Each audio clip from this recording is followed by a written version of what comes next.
Menjelang hail pertama Tuan Guru Haji Asmuni, Guru Danau. Guru Danau adalah panggilan akrab bagi Tuan Guru Haji Asmuni.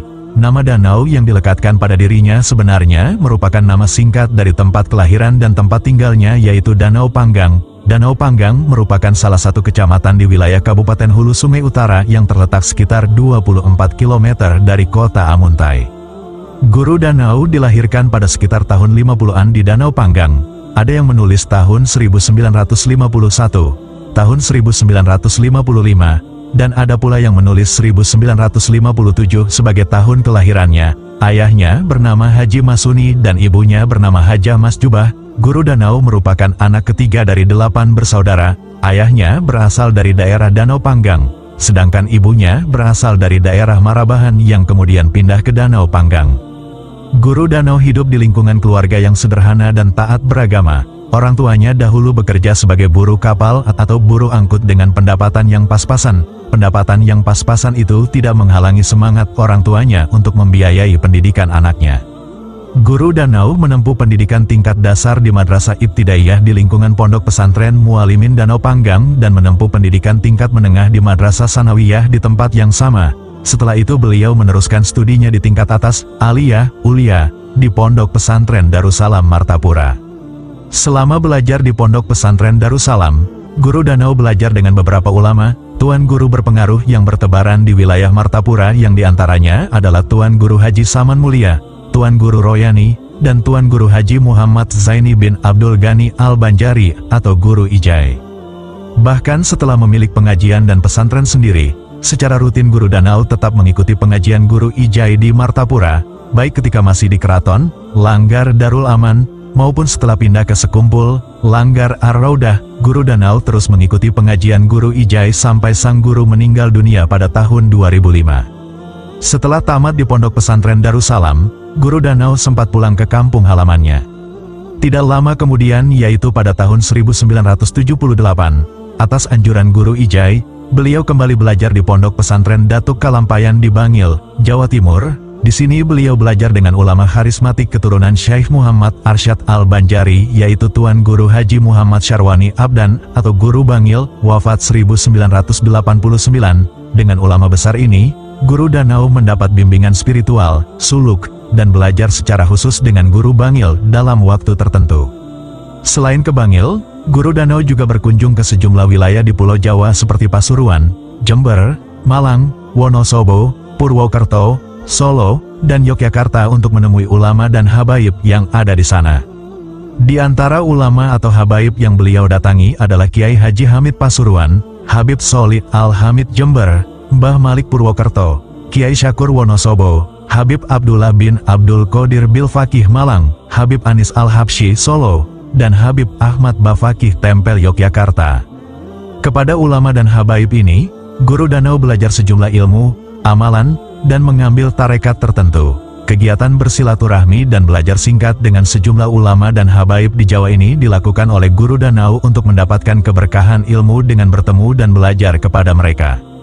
Pada tahun 1980, Guru Danau menikah dengan Hajah Jamilah binti Masikur yang berasal dari Bitin. Dari perkawinannya itu, beliau memperoleh 13 orang anak yang terdiri dari 7 putra dan 6 putri. Nama anak-anak beliau adalah Wahid, Ladaniyah, Musana, Mufidah, Muktiyah, Nur Ainah, Nur Hasanah, Haudi, Syahli, Mujibur Rahman, Mujahidah, Syamsuddin, dan Muhammad Nasih. Guru Danau membuka pengajian agama di Desa Bitin pada tahun 1980 dan mengajar di Pondok Pesantren Salatiyah. Pada tahun 1981, beliau kembali membuka pengajian di kampung halamannya Danau Panggang. Guru Danau menceritakan, ketika ingin membuka pengajian, Guru Danau terlebih dahulu meminta izin kepada Guru Ijai. Sang guru mengizinkan dengan syarat tidak boleh bapintaan, meminta dana dari masyarakat, harus memakai halat, dinding, yang memisahkan antara laki-laki dan perempuan, dan harus ikhlas. Agar seorang guru dapat ikhlas mengajar, dia harus memiliki kemandirian dalam ekonomi. Dengan kemandirian ini, seorang guru dapat berkonsentrasi mengajar dan berdakwah tanpa mengharap imbalan uang. Pada tahun-tahun awal, orang yang hadir di pengajian Guru Danau di Bitin dan Danau Panggang tidak banyak, namun lama-kelamaan jumlahnya semakin meningkat hingga mencapai ribuan orang. Pengajian di Bitin dan Danau Panggang dihadiri jamaah sekitar 3-6 ribuan. Pengajian di Bitin dilaksanakan pada malam Ahad, sedangkan di Danau Panggang dilaksanakan pada malam Selasa. Di Bitin, pusat pengajian bertempat di rumah guru Danau di sekitar Pasar Bitin. Karena tidak ada lapangan yang luas, ribuan jamaah pengajian menempati teras dan halaman rumah penduduk sekitar. Banyak dari mereka yang duduk berbaris di pinggir-pinggir jalan hingga mencapai beberapa kilometer. Hal serupa juga terjadi pada pengajian di Danau Panggang. Pusat pengajian bertempat di Musala Darul Aman, nama yang sama dengan Langgar Darul Aman tempat Guru Ijai mengajar, yang tepat berada di samping rumah Guru Danau. Selain mengasuh kedua pengajian besar di atas, Guru Danau juga mendirikan dan membina beberapa pondok pesantren. Pada tahun 1982, beliau mendirikan pondok pesantren Darul Aman di Kecamatan Babirik, Hulu Sungai Utara. Nama Darul Aman sendiri mengikuti nama Langgar Darul Aman di keraton tempat Guru Ijai mengajar. Guru Danau juga menamai musala di samping rumahnya dengan nama Darul Aman. Pesantren lain yang dibinanya adalah Pondok Pesantren Raudatus Sipyan di Desa Longkong, Kecamatan Danau Panggang, dan Pondok Pesantren Ar-Raudah 1 di Jaro Tabalong, dan Pondok Pesantren Ar-Raudah 2 di Pangkalan Bun. Pada sekitar tahun 1998, seiring dengan semakin meluasnya pengaruh dan popularitasnya, Guru Danau kembali membuka pengajian di Mabun, Tanjung Tabalong. Menurut cerita Guru Danau, pada awalnya Mabun merupakan sarang pelacuran dan perjudian. Guru Danau berusaha memberantas penyakit sosial ini dengan cara menghubungi pihak-pihak berwenang untuk menutupnya, namun usaha ini tidak berhasil. Guru Danau mengubah strategi. Beliau tidak lagi mengharapkan aparat, tetapi membuka pengajian di tempat itu. Dengan adanya pengajian yang dihadiri oleh ribuan jamaah ini, praktik pelacuran dan perjudian itu tidak mendapat tempat dan berhenti dengan sendirinya. Dengan cara ini, lokasi yang awalnya menjadi tempat maksiat berubah menjadi komplek pengajian. Pengajian di Mabun, pengajian ketiga yang diasuh oleh Guru Danau, kemudian menjadi pengajian Guru Danau yang terbesar karena dihadiri oleh puluhan ribu jamaah. Bahkan ada yang menyebutnya mencapai 40 ribuan jamaah. Kuantitas jamaah yang hadir di tempat ini jauh lebih besar dibanding pengajian di Bitin dan Danau Panggang. Hal ini didukung oleh komplek pengajian Guru Danau di Mabun yang memiliki area yang lebih luas dibanding pengajian di Bitin dan Danau Panggang, sehingga memungkinkan menampung puluhan ribu jamaah. Dengan kuantitas jamaah yang mencapai puluhan ribu ini, pengajian Guru Danau di Mabun disebut-sebut sebagai pengajian terbesar di kawasan Banua Anam. Pengajian di Mabun dilaksanakan pada malam Rabu setiap setengah bulan sekali. Guru Danau menyatakan, jarak setengah bulan sekali dimaksudkan untuk memberikan kesempatan kepada jamaah pengajian untuk mengumpulkan uang untuk keperluan transportasi mendatangi tempat pengajian. Jamaah yang bertempat tinggal di kawasan Amuntai, Paringin, atau yang berada di kawasan Kalimantan Tengah memiliki persiapan yang lebih panjang untuk menghadiri pengajian di Mabun. Jarak waktu pengajian yang ditetapkan oleh Guru Danau ini cukup membantu sebagian jamaah pengajiannya yang merupakan orang-orang yang memiliki tingkat ekonomi yang rendah. Bagi murid-muridnya yang memiliki tingkat ekonomi menengah ke atas, mendatangi pengajian di Mabun bukanlah merupakan persoalan karena mereka memiliki kendaraan pribadi yang dapat digunakan setiap saat. Karena itu tidak mengherankan jika sekitar pengajian Guru Danau di Mabun berjejer mobil dengan jumlah mencapai ratusan buah. Materi pengajian yang disampaikan oleh Guru Danau di beberapa pengajiannya meliputi materi tauhid, fikih, tasawuf, hadits, tafsir, kisah-kisah, dan lainnya. Dari beberapa kitab yang dikaji, materi tasawuf tampaknya lebih dominan.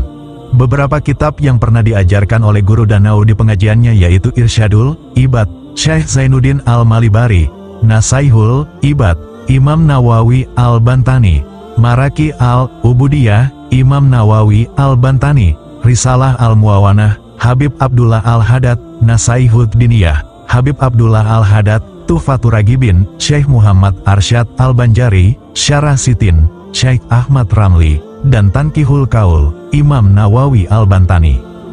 Dilihat dari daftar kitab yang digunakan, Guru Danau lebih banyak menggunakan kitab-kitab berbahasa Arab daripada kitab Arab Melayu.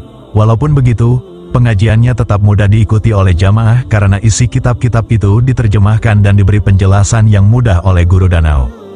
Cara penyampaian Guru Danau dalam pengajian maupun ceramahnya cukup unik. Guru Danau termasuk ulama yang sangat humoris. Dalam setiap ceramah atau pengajiannya, beliau selalu menyampaikan cerita-cerita lucu, jokes, pantun-pantun, dan singkatan yang diplesetkan yang memancing tawa. Bahkan Guru Danau tidak segan bercanda dengan murid-muridnya yang berada pada barisan depan. Baginya humor itu penting disisipkan dalam ceramah pengajian agar orang awam dan orang tua dapat terus mengikuti pengajian tanpa merasa jenuh dan bosan. Dalam menyajikan isi kitab pengajian, Guru Danau hanya membaca beberapa baris saja. Tetapi penjelasannya cukup luas dan terkadang tidak selalu terfokus dan relevan dengan substansi kitab atau teks yang dibaca karena banyak disisipi oleh cerita, humor, ilustrasi, canda, dan sebagainya. Teknik seperti ini tampaknya sangat disukai oleh jamaahnya. Selain mendapat tuntunan, mereka juga mendapat hiburan yang menyenangkan. Teknik ini merupakan salah satu daya tarik orang untuk menghadiri pengajian Guru Danau. Cara penyampaian Guru Danau juga didukung oleh bahasa yang dominan digunakannya, yaitu bahasa Banjar. Bahasa ini merupakan bahasa yang digunakan oleh mayoritas jamaahnya. Penggunaan bahasa lokal ini kemudian dibumbui dengan contoh-contoh dan ilustrasi-ilustrasi yang pas dengan kondisi lokalitas dan keseharian masyarakat sehingga isi ceramahnya sangat merakyat. Dengan cara seperti ini, materi yang disampaikannya mudah dipahami oleh jamaahnya yang berasal dari berbagai lapisan sosial. Walaupun penyampaian materi dakwahnya sederhana dan mudah dipahami, tidak lantas beliau dinilai sebagai ulama biasa. Sebagai ulama yang lahir dari lulusan pesantren ternama seperti Pondok Pesantren Darussalam yang diakui kualitasnya dalam memproduksi ulama, beliau juga merupakan produk dari sejumlah ulama besar seperti Guru Ijai dan Guru Bangil yang otoritas keulamaannya diakui dan memiliki pengaruh besar. Apalagi Guru Danau sendiri merupakan salah satu murid Guru Ijai yang dikader untuk meneruskan tradisi keulamaan gurunya di kawasan hulu sungai. Karena itu tidaklah mengherankan jika beberapa gaya berceramah dan tradisi pengajian Guru Danau seperti pembacaan Maulid Al-Habsyi menjelang pengajian merupakan hasil peniruan dari tradisi Guru Ijai. Ketika Guru Ijai wafat, para jamaah pengajiannya di kawasan hulu sungai segera mendapat figur pengganti yang mewarisi sebagian karisma Guru Ijai, yaitu Guru Danau. Meski mengasuh 3 pengajian besar dan 4 pesantren serta sibuk berdakwah di mana-mana, Guru Danau bukanlah tuan guru yang hanya terpaku pada aktivitas mengajar dan berdakwah. Guru Danau merupakan sosok ulama yang aktif bekerja dan berbisnis.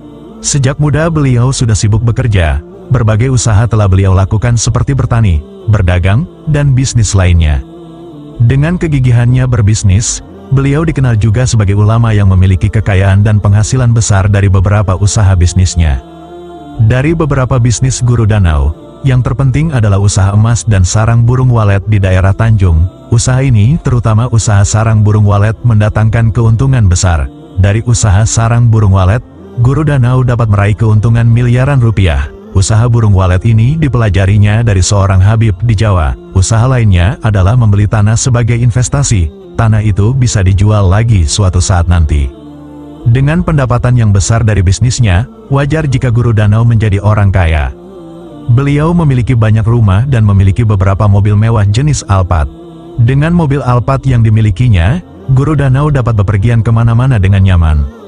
Walaupun memiliki ini semua, Guru Danau tetap berpenampilan sederhana dan bersahaja. Rezeki yang cukup berlimpah ini tidak digunakan untuk bermegah-megah, tetapi digunakannya untuk kepentingan dakwah Islam. Menurutnya, mereka yang mengurusi akhirat tidak seharusnya kalah dengan mereka yang mengurusi masalah dunia. Ulama yang memiliki usaha dan kekayaan sendiri akan lebih ikhlas dalam berdakwah dan mengajar karena tidak memiliki kepentingan untuk mendapat bayaran dari jamaahnya.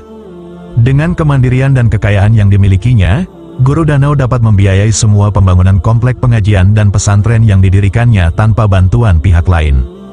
Beliau tidak mau meminta bantuan dana dari masyarakat karena khawatir ada yang tidak ikhlas. Demikian juga beliau tidak mau menerima dana yang berasal dari pemerintah dan partai politik. Menurutnya, jika satu kali saja mendapat bantuan pemerintah, ulama tidak bisa lagi untuk menasihati penguasa, bahkan cenderung untuk dimanfaatkan oleh mereka yang memiliki kepentingan tertentu. Kemandirian inilah yang membuat dirinya tidak bisa diintervensi dan didikte oleh penguasa dan partai politik. Menjadi ulama yang kaya dan mandiri pada figur Guru Danau tidak hanya disebabkan oleh faktor kegigihannya dalam berusaha, tetapi juga terinspirasi oleh sosok gurunya, yaitu Guru Ijai yang juga menjadi ulama yang kaya raya. Guru Danau termasuk salah satu murid Guru Ijai yang berhasil meniru gurunya pada sisi ini. Tidak banyak murid Guru Ijai yang dapat mengikuti jejaknya seperti Guru Danau. Guru Danau wafat pada hari Jumat tanggal 2 Februari tahun 2024 Masehi, atau bertepatan dengan 21 Rajab 1445 Hijriah. Al-Fatihah untuk Abah Guru Danau. Atas segala kekurangan dalam penyampaian video ini, baik yang disengaja maupun tidak, saya dengan penuh kerendahan hati memohon maaf sebesar-besarnya, dunia dan akhirat. Semoga segala kebaikan yang kita niatkan dan lakukan mendapatkan ridha Allah Subhanahu wa Ta'ala. Terima kasih atas perhatian dan dukungannya. Wassalamualaikum warahmatullahi wabarakatuh.